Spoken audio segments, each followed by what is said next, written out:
মানববন্ধন বিক্ষোভ মিছিলের এ পর্যায়ে হাদি ভাইয়ের আত্মার মাগফিরাত কামনায় দোয়া পরিচালনা করবেন মোহাম্মদ জাহিদুল ইসলাম ইসরাফিল। যেই আধিপত্যবাদ শক্তি চালিয়ে থাকুক, আমরা সেই আধিপত্যবাদকে বাংলাদেশে কোনোদিন মাথা তুলতে দেব না। প্রতিবার আমরা তাদের বিরুদ্ধে রুখে দাঁড়াবো। সাংস্কৃতিক আধিপত্যবাদ এবং পার্শ্ববর্তী দেশের যে ভারতীয় আধিপত্যবাদ, এই আধিপত্যবাদের বিরুদ্ধে লড়াই করার আমাদের জুলাই বিপ্লবের যে অতন্দ্র প্রহরী ছিলেন, তিনি হলেন আমাদের ওসমান হাদি ভাই। আমরাও এই রাজপথে আমাদের জুলাই বিপ্লবকে টিকিয়ে রাখার জন্য সর্বদা দাঁড়িয়ে থাকবো ইনশাআল্লাহ। হাজার হাজার বছর বেঁচে থেকে যদি চাটুকারি করি, দিল্লির দাসত্ব করি, মানুষের সাথে জুলুম করি, অন্যায় অত্যাচার বিচার করি, তাহলে মৃত্যুর পরে আবার আমার প্রতি লাঞ্ছনা চলে আসবে।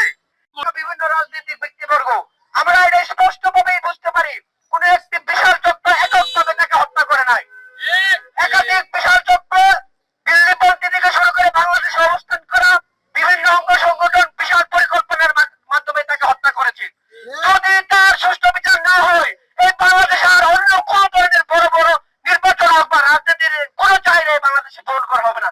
একমাত্র ইন্টারিম সরকারের বর্তমানে একমাত্র লক্ষ্যই হতে হবে ওসমান হাদির হত্যার বিচার। কোন নির্বাচনের পরিকল্পনা আমরা হতে দিব না।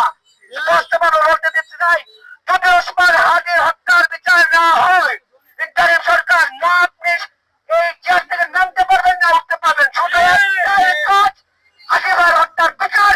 তা না হলে কোনো অবস্থাতে বাংলাদেশে কোনো প্রকার কার্যক্রম চলবে না, চলবে না, চলবে না। বিচারের দাবিতে আজকে মানববন্ধন শেষে আল্লাহ দোয়া কর্মসূচি আল্লাহ, আল্লাহ এই শুক্রবারে জুমার নামাজ পড়ে যখন বের হয়েছিল, আল্লাহ তার মাথায় দিনের উপরে জনসম্মুখে গুলি করে পালিয়ে গেছিল আল্লাহ পাক। আল্লাহ এই সন্ত্রাসীদের বাংলাদেশের প্রত্যেকটা যুবককে ওসমান হাদির মতন দেশপ্রেম এবং ইনসাফের চেতনা লালন করা তৌফিক দান করো। এটাকে একটা দেশের জন্য ওসমান হাদি তৈরি করে দেওয়া। আল্লাহ ওসমান হাদি দেশ এবং জাতি নিয়ে চিন্তা করেছেন। আল্লাহ বাংলাদেশের সর্বোচ্চ শত্রু আল্লাহ বাদের হাত থেকে আল্লাহ তার খুনিদেরকে সর্বোচ্চ শাস্তি দেওয়ার তৌফিক দান করা। আল্লাহ বাংলাদেশে যে সরকার আসবে, আল্লাহ সবাইকে হাদির চেতনা লালন করা তৌফিক দান করা। আল্লাহ সবাইকে ওসমান হাদির চেতনা এবং দেশ ও জাতি নিয়ে চিন্তা করা তৌফিক দান করা। আল্লাহ ব্রাহ্মণবাড়িয়া থেকে একটি ইসলামী বিপ্লব দাঁড় করিয়ে দাও আল্লাহ, প্রত্যেকটা যুবককে ইসলামী বিপ্লবের জন্য তৈরি করিয়ে দাও আল্লাহ। আমিন বিরহমাতিকা ইয়া আরহামার